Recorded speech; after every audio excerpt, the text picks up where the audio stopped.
Hello everyone and welcome back to another video. So in this video, I'm going to be showing you guys the best vibe coding tech stack to be using in 2025.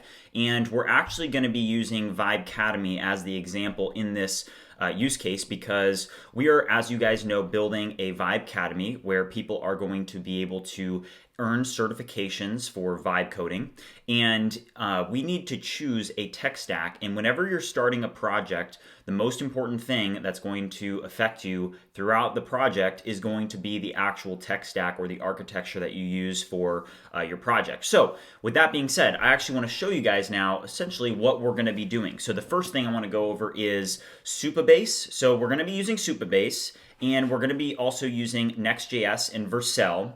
But before I talk to you guys about actually getting that set up and configuring the MCPs and whatnot, I want to talk about what these technologies actually are, what these frameworks are, and why they're so popular in 2025. Before I get too deep into the video, I want to ask you guys to like the video and subscribe.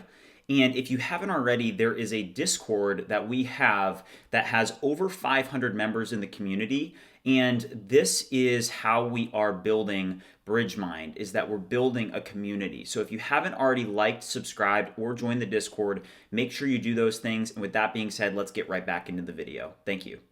So let's go over to Perplexity, where I actually kind of had it state out the architecture layers, and I'm just going to kind of go over this. So first of all, let's skip this client layer, but let's go to Next.js server layer. So there's many benefits of Next.js. It's probably the most popular front-end framework to be using in 2025. So essentially, you're able to fetch data directly on the server before rendering, which is, it speeds up your site. And it also helps with things like SEO. And I also really like the framework and the team that's behind it. So Vercel is the company that essentially built Next.js, so you can then host and deploy that on Vercel very, very easily. So we're going to go over that in a second. But Next.js, you also can do API routes. So technically, if you want to have a monorepo where your API layers are inside of Next.js, you can do that. It uses serverless functions. We're not going to do that. We're actually going to use Supabase, because what you'll see in a second is Supabase can actually handle things like your authentication layer, your API layer, very, very important things. So we're going to go over that as well, all right? So the front end is, for those of you that obviously know, the front ends are the front ends, what you see, the user interface, right? And you could choose React, but in this day and age, Next.js is React, but it's a layer on top of React that does these extra things. It does the server components, server actions, and API routes, and there's a bunch of other benefits as well. But that's why we're going to be using Next.js. I've been using Next.js for about 2 years now, and it is my go-to front end. So the next thing, and this is actually different than what I'm used to. So Supabase, as you guys know, has really, really increased in popularity. And the reason that it's increased in popularity is because it's great for MVPs. So let's just read some of these bullet points. So Supabase provides multiple integrated services. Number one, authentication, so you can manage the user login, sign up, sessions, and OAuth. Postgres database, so you can store all of your application data with row-level security, policies that enforce access control. So it's essentially a Postgres database. Auto-generated API, so you can create REST and GraphQL endpoints created instantly from your database schema, which is huge. So that means that instead of having to have a UI, an API, and then a database, what we're going to do is we're going to now put these together, and Supabase is going to act as both our API and the database.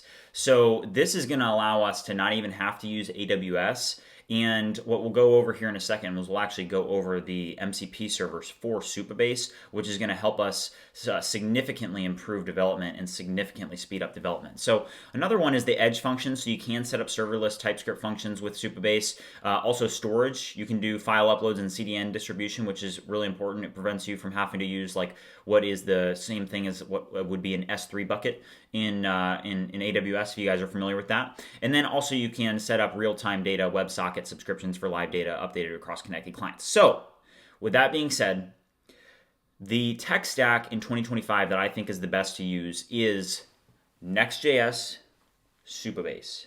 And for VibeCademy, as you guys know, we are going to have to build this MVP fairly quickly, because if we want to launch on January 1st, 2026, we're actually going to have to finish the project within the next few weeks so that we have time to actually work on the certification content so that people can actually take certifications and whatnot, right? So we're going to be going over this, but the next thing I want to talk about is I want to talk about MCP servers and how important MCP servers are. So if you don't know what MCP is, so MCP is Model Context Protocol.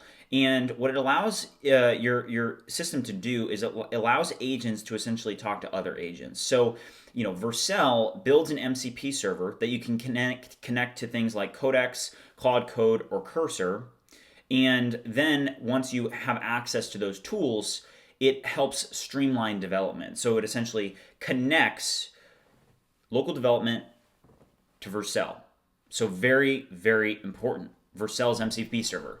Another one, very important, is Supabase's MCP server. So here's the instructions. I'll drop both the links in the description below if you're interested in connecting both the Vercel MCP and the Supabase MCP, but it's very straightforward. We may even have a video specialized for that, but just today, we're just talking about what tech stack we're choosing and why. So now that we know, okay, these both have the MCP servers, now I want to talk about, okay, so what are we going to do in terms of actually getting this set up and hosted and deployed, right? Like, how is that going to look? So we're going to have a Next.js project that we're going to just call VibeCademy.ai, and we're going to have one repo that handles VibeCademy. Actually, we may end up doing two, because sometimes, and I actually have a whiteboard behind me, so let's say that with VibeCademy, right, you have a website. So let's just say that you have a website here. I'm just going to draw a circle, right? This is your website that's accessible at VibeCademy.ai, right? But sometimes, in order to separate a bunch of logic, like let's say that you have this course layer, right? You have this academy layer that has a bunch of requirements to be able to hook up to the database. It has very complex logic that you're going to need to code into the front end. Whereas this circle here, which is VibeCademy.ai, it doesn't need as much like authentication or as much complex like Redux state management. And we'll go over all that. But something that we may need to end up doing is we may want to create a subdomain, which is going to be another project that'll rest somewhere like, let's just say learn.vibecademy.ai, a subdomain, right? So this is going to be www, and then this is going to be learn. So that's going to be learn. And then both of these are going to talk to that Supabase layer. And that Supabase is, as we said, it's multiple things. It's authentication, it's your API, it's your database, it's a lot of things. And from my experience, if you can speed up development and make it so that you don't have to spend as much time managing network infrastructure or managing so many repos, like let's say that we didn't use Supabase, let's just say that we just went with like a normal Postgres database that was in RDS, well, you'd have to have an API layer that you would create. And that's what we've done for ViewCreator.ai, is that we do have a Nest backend and an RDS database, which is fine, right? But the thing is that, times are changing. And with Supabase, I actually saw the statistics. So in a couple months, Supabase went from 2 million developers to 4 million developers. So, when you put that into perspective, what you're seeing is new technology come that is very, very popular, and that is probably the best way to get started. And we're going to use this, and we're going to use Supabase, which I've never used before, but we're going to go for it, because whenever you are learning new things, especially with choosing a tech stack, tech is constantly changing. And it seems to me like Supabase is really going to help us speed up development, because we only have to have one layer for both our API, authentication, and our database. And it uses Postgres, and I already use Postgres, so I love Postgres. So that's what we're going to do. Our tech stack, and the tech stack that I believe is to be the best vibe coding tech stack in 2025, is Next.js and Supabase. And that's what we're going to use for VibeCademy.ai. And In the next video, we're actually going to be setting up this architecture now. We're going to be going in and we're going to be building, we're going to set up our Supabase account, we're going to set up our Vercel account, and then we're actually going to create the repos that are needed for both of these projects. So that's where I'm going to stop. I'm going to try and keep these videos short and digestible. But with that being said, I will see you guys in the future.